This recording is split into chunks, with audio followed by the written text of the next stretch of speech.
चल देखिए, पिछले दिन हम लोग जो सेंटअप वाला एक क्वेश्चन देख रहे थे ऑब्जेक्टिव का, जहां तक देखे थे उसके आगे हम लोग स्टार्ट करते हैं।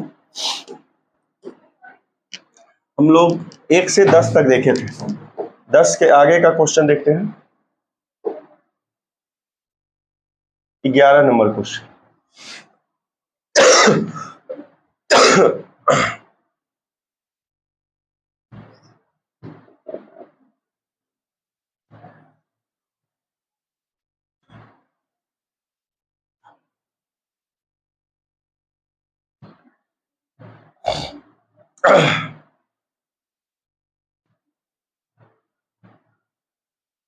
ग्यारह नंबर क्वेश्चन है।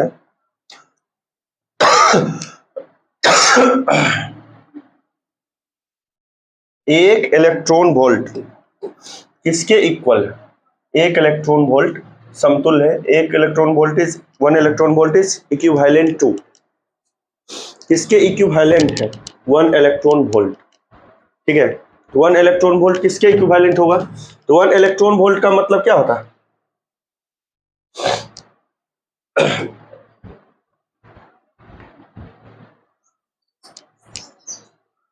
1 इलेक्ट्रॉन वोल्ट का मतलब होता है कितना आंसर? 1 EV का मतलब हुआ 1E इंटू 1V, मतलब E का मतलब इलेक्ट्रॉन का charge minus 19 coulomb into 1 volt. तो ये इंटू होके 1 से इंटू भी करेंगे तो यही वैल्यू रह जाएगा 1.6 into 10 to power minus 19 coulomb और वोल्ट। कूलम और वोल्ट जो है वो इंटू होके आंसर बनाएगा किसका? जूल का। कूलम और वोल्ट आंसर बन जाएगा जूल का। तो हमारे पास आंसर आएगा 1 इलेक्ट्रॉन वोल्ट का मतलब कितना?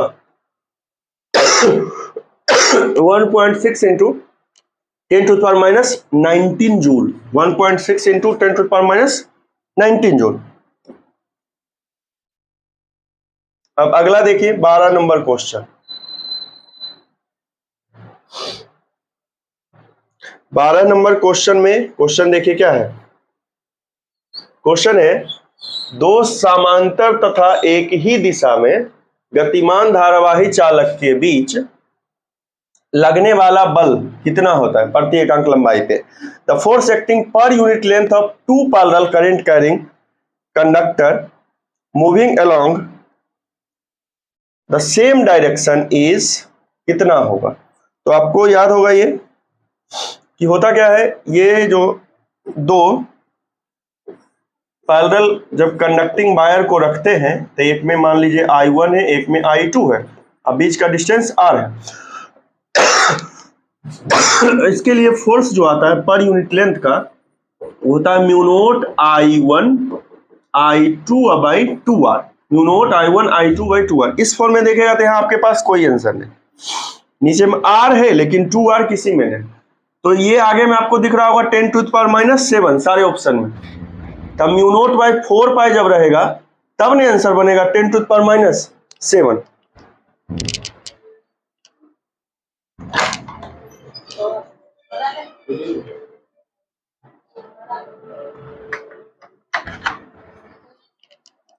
ये म्यू नोट बाई 4 पाई रहेगा तब आपका आंसर बनेगा कितना?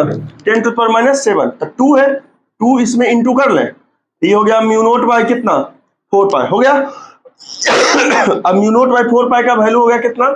10 टू द पावर माइनस 7। बाकी बगल में यहाँ पे देखिए 2 इंटू किए हैं जब यहाँ, तो ऊपर में इंटू करेंगे तब नहीं बैलेंस होगा, तो ऊपर भी हो गया।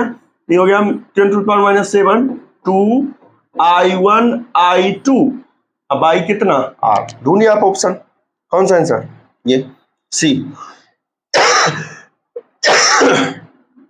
इसका आंसर होगा हमारा कौन सा?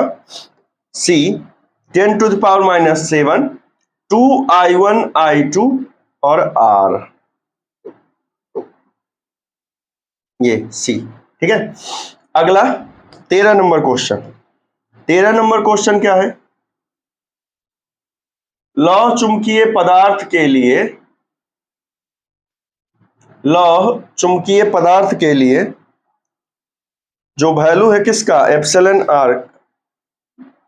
ये एप्सिलॉन R चुंबकशीलता ये तो गलत ही लिखा हुआ है, एप्सिलॉन आर नहीं होता है चुंबकशीलता वाले में, याद है।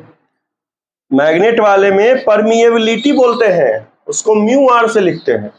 और यहाँ पे टाइप होने का है और बिहार बोर्ड ही है, तो टाइप तो कुछ भी हो सकता है, ठीक है। तो इसका पे सबसे पहले तो ये क्वेश्चन ही आप सही कर लीजिएगा। यहाँ एप्सिलॉन आर जो है उसके बदले यहाँ क्या होगा, म्यू आर होगा। एप्सिलॉन आर के बदले म्यू आर होगा। और इसका जो वैल्यू होता है फेरोमैग्नेटिक मटेरियल का सबसे बड़ा होता है 1 से बड़ा, ठीक है। तो ये हो जाए 1 से बहुत बड़ा। अगला 14 नंबर क्वेश्चन। 14 नंबर क्वेश्चन देखिए, क्या पृथ्वी के चुंबकीय ध्रुवों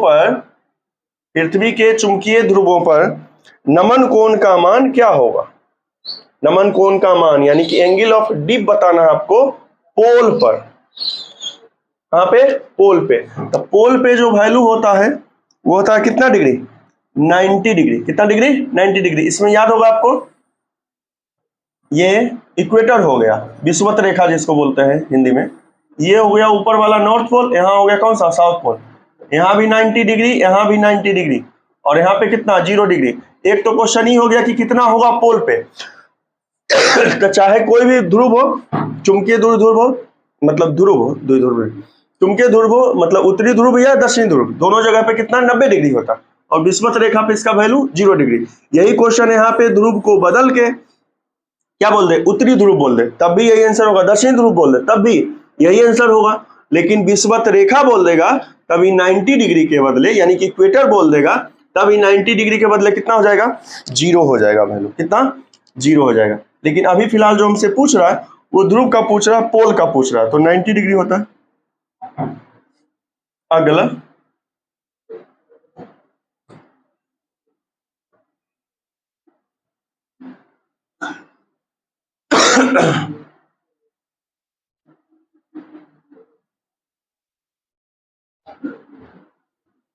अगला देखिए, जितना हुआ उसका आगे।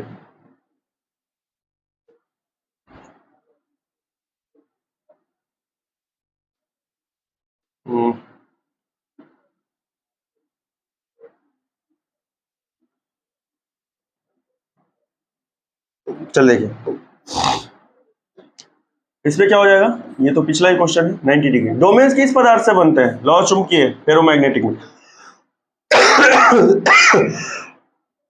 बराबर दिक्पात कोण वाले स्थानों को जोड़ने वाली रेखाएं कहलाती है समदिक्पाती आइसोगोनिक। अगला 16 नंबर का जो आंसर होगा, बराबर का मतलब समझते हैं, समान, सम जिसको बोलते हैं हिंदी में, यानी कि इक्वल जिसको होता है, ठीक है। तो समदिक्पाती हो गया और उसमें हो जाएगा कौन सा, आइसोगोनिक। अगला 17 नंबर क्वेश्चन।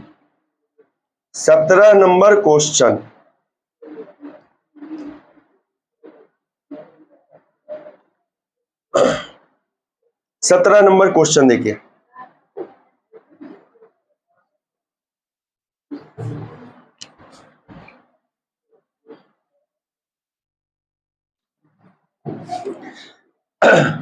चुंबकीय सुई, ये चुंबकीय क्षेत्र का मान घटाने से चुंबकीय सुई का आवर्तकाल क्या होगा। मतलब मैग्नेटिक नीडल का टाइम पीरियड, जब मैग्नेटिक फील्ड को डिक्रीज करेंगे तो क्या होगा। तो मैग्नेटिक फील्ड के फॉर्म में, यानी कि चुंबकीय क्षेत्र के फॉर्म में आवर्तकाल का जो होता है वो सूत्र होता है 2 pi I by M into B, M into B. वह आई चुंबकीय क्षेत्र की तीव्रता है, मतलब इंटेंसिटी ऑफ मैग्नेटाइजिंग फील्ड है। एम जो है डायपोल मोमेंट वाला है, द्विध्रुव आघूर्ण है, और बी चुंबकीय क्षेत्र मैग्नेटिक फील्ड है। इसमें दोनों बताइए कैसा रिलेशन है, इनवर्सली प्रोपोर्शनल। ई घट जाएगा तो टी क्या होगा, बढ़ जाएगा, इंक्रीज होगा।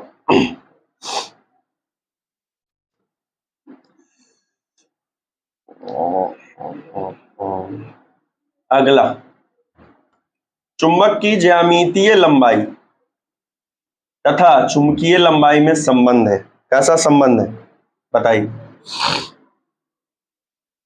चुंबकीय लंबाई और ज्यामितीय लंबाई यानी कि ज्योमेट्रिकल लेंथ और कौन सा मैग्नेटिक लेंथ में क्या रिलेशन होता है, ये बताना।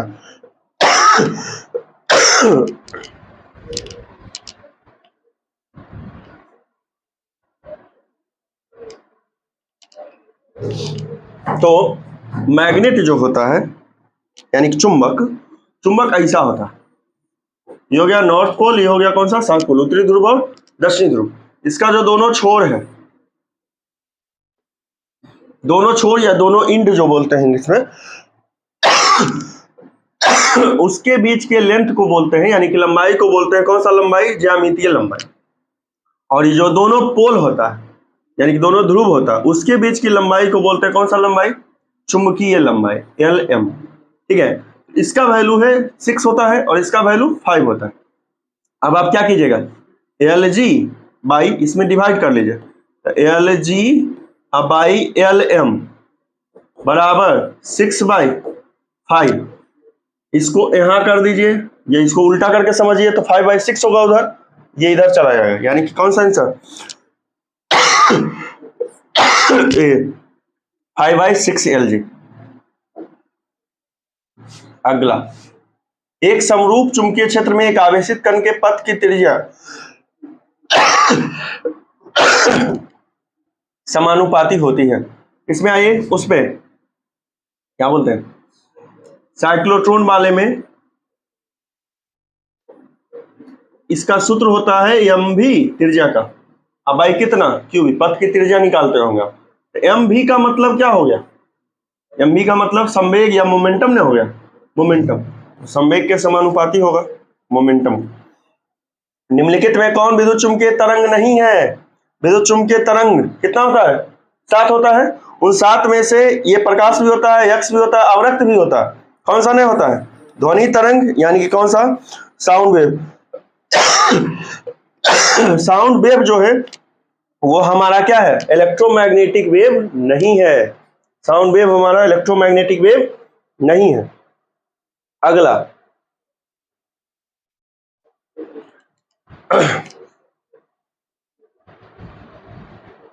21 नंबर, एक माध्यम से दूसरे माध्यम में जाने में प्रकाश की किरण मुड़ जाती है, किरण के मुड़ने को कहा जाता है, क्या कहते हैं हम लोग, किरण के मुड़ने को, यानी कि जब लाइट बेंड होता है तो उसको क्या बोलते हैं बताइए, जब लाइट बेंड हो जाएगा एक मीडियम से किसमें जाने पे, दूसरे मीडियम में जाने पे, एक माध्यम से दूसरे माध्यम में जाने पर, तब उस फेनोमेनन को यानी कि उस घटना को क्या कहते हैं, उस घटना को क्या कहेंगे, अपवर्तन। अपवर्तन, रिफ्लेक्शन क्या होता है, जिस मीडियम में है, जब मतलब जिस माध्यम में उसी माध्यम में लौट जाएगा। इंटरफेरेंस क्या होता है, व्यतिकरण, व्यतिकरण होता है क्या, जब दो वेव जो है अपने एनर्जी को यानी कि दो जो तरंग है वो अपने ऊर्जा को पुनर्वितरित करता है, उसको क्या बोलते हैं, इंटरफेरेंस। और डिस्पर्सन तो आप समझते हैं, प्रिज्म पे कोई लाइट आएगा और बढ़ जाएगा कितने कलर में, 7 कलर में बढ़ता है, उसको बोलते हैं डिस्पर्सन। तो जो जिसमें बेंड होगा वो होगा कौन सा, अपवर्तन। ऑप्टिकल फाइबर है क्या, एक ट्रांसमिशन लाइन है, एक वेव गाइड है, दोनों होगा। इसमें ट्रांसमिट भी होता है, याद होगा आपको, इंफॉर्मेशन को एक जगह से भेजते हैं कहां पे, दूसरे जगह पे, और ये सब वेव पे काम करता है। इसका आंसर ये क्या है, वेव गाइड है।